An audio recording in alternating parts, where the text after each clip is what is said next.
नमस्कार, मैं हूं Neerja Aptikar, Vancouver, British Columbia, Canada से।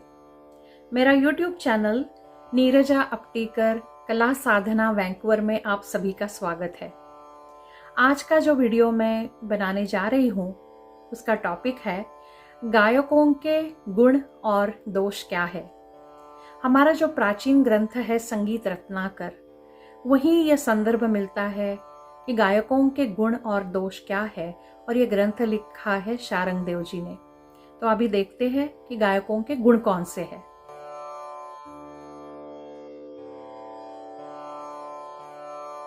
आज के वीडियो में सिर्फ गायकों के गुण के ही बारे में बात करूंगी।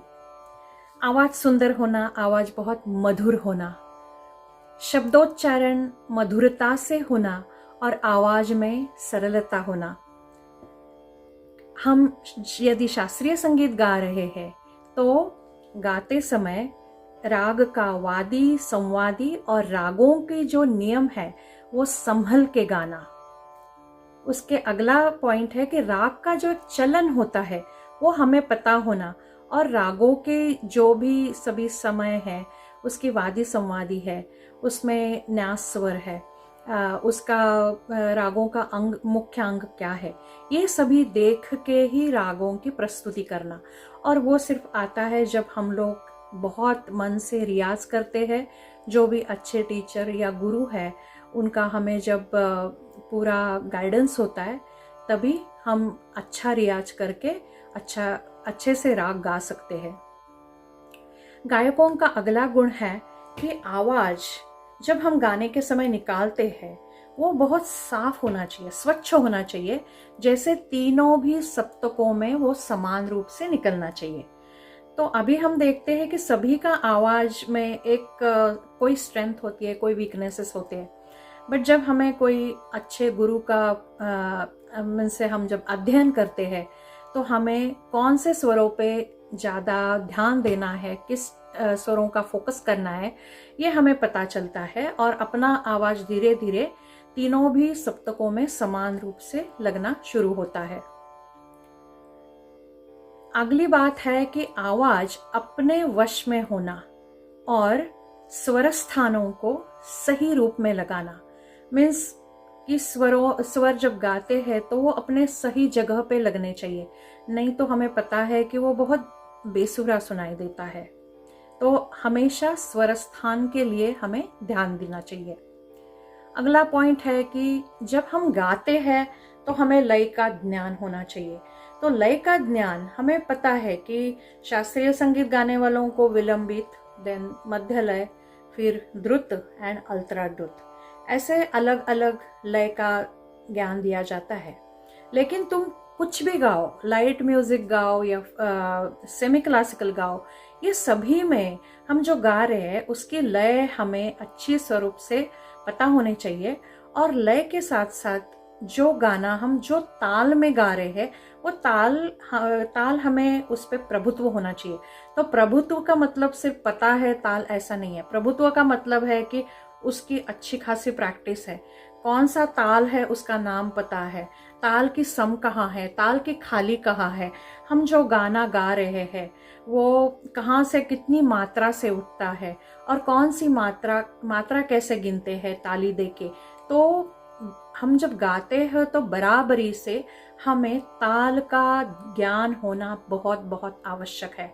आज के टाइम में तो हमें बहुत सारे तबला ऐप्स है, इलेक्ट्रॉनिक तबला मशीन्स है, तो बिना तबल जी के भी हम प्रैक्टिस कर सकते हैं।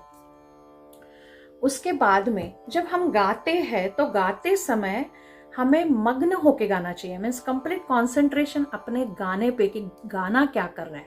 तो गाने में जो अपनी प्रोसेस होती है आवाज की, या जब हम पूरे दिमाग सोच के गाते हैं, जैसे हम कोई ख्याल गा रहे हैं या बंदिश गा रहे हैं, और कोई भी गाना गाओ, वो बॉलीवुड का हो या गजल हो या भजन हो या कीर्तन हो या लोक संगीत हो, तो जो गाते हैं वो गाने में अपना पूरा चित्त होना चाहिए। और जब गाते हैं तो हमारी जो गाने की भावना है वो संपूर्ण रूप से हमें वो प्रकट करने की क्षमता होनी चाहिए। जब हमारी पूरी भावना वो गाने से प्रकट होती है तभी वो गाना हमारे जो रसिक प्रेक्षक होते हैं उनको अच्छा लगता है। अगला पॉइंट है कि गाते समय हमारा चेहरा प्रसन्न चित्त होना चाहिए, मीन्स प्लेजेंट। वो बहुत ज्यादा ऐसा भी नहीं चाहिए कि जैसे अभी लॉटरी लगी है, या ऐसा भी नहीं चाहिए कि आप बाप रे इतना दुखी क्यों दिखा रहा है, तो ऐसे नहीं है। तो गाते समय आप कभी भी जरूर ऑब्जर्व करो कि एक प्रकार की अच्छे गायकों में एक प्रसन्न चित्त चेहरा रहता है, उसमें एक प्रकार की शांति और एक प्रकार का बहुत एक प्रसन्नता का अनुभव होता है। तो गाते समय हमेशा प्रसन्न चित्त रहे। अगला पॉइंट है कि जब गाते हैं तो गाने की पूरी भावनाएं व्यक्त जब करते हैं तो व्यक्त करने तक ही हमारे गाने वालों के हाव भाव सीमित हो। जैसे कोई भी गाना गा रहे हैं और ज्यादा कुछ हाव भाव चल रहा है, थोड़े नाच रहे हैं, तो पहली चीज है कि जो काम कर रहे हैं, मीन्स गाना गा रहे हैं, वो सभी जो अभी जो पॉइंट्स मैंने वो बता दिए वो सभी को लेकर है, तो भी अपनी भावनाएं, अपना जो गाने की भावनाएं जितनी प्रकट होगी उतने तक ही हाव भाव सीमित हो। उसके बाद है कि हमारा श्रोता कौन है, श्रोतृवृंद या श्रोतागण कहते हैं, मीन्स हमारा ऑडियंस। तो ऑडियंस कौन सी प्रकार का है ये देख के हम क्या गा रहे हैं ये हमें पहले डिसाइड करना चाहिए।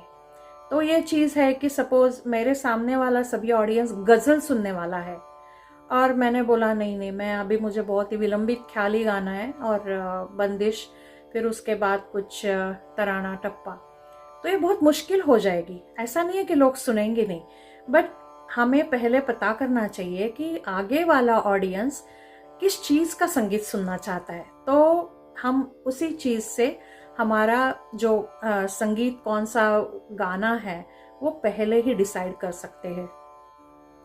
कोई भी जब कलाकार बनना चाहता है या कलाकार है तो बहुत बहुत महत्वपूर्ण ये गुण मुझे लगता है कि कलाकार या गायकों का चरित्र उज्जवल होना चाहिए।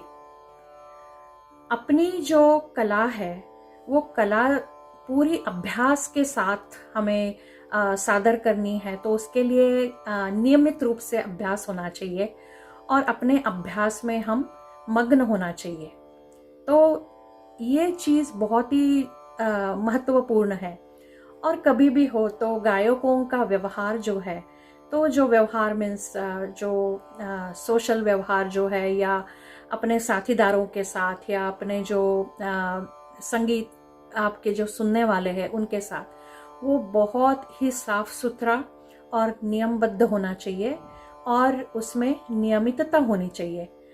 और हमेशा जिनको अच्छा गायक बनना है, जिनको अच्छा कलाकार बनना है, वो नशीली पदार्थों से हमेशा हमेशा दूर रहे। तो ये थे गायकों के गुण। अभी अगली वीडियो में मैं गायकों के अवगुण क्या है वो बता दूंगी।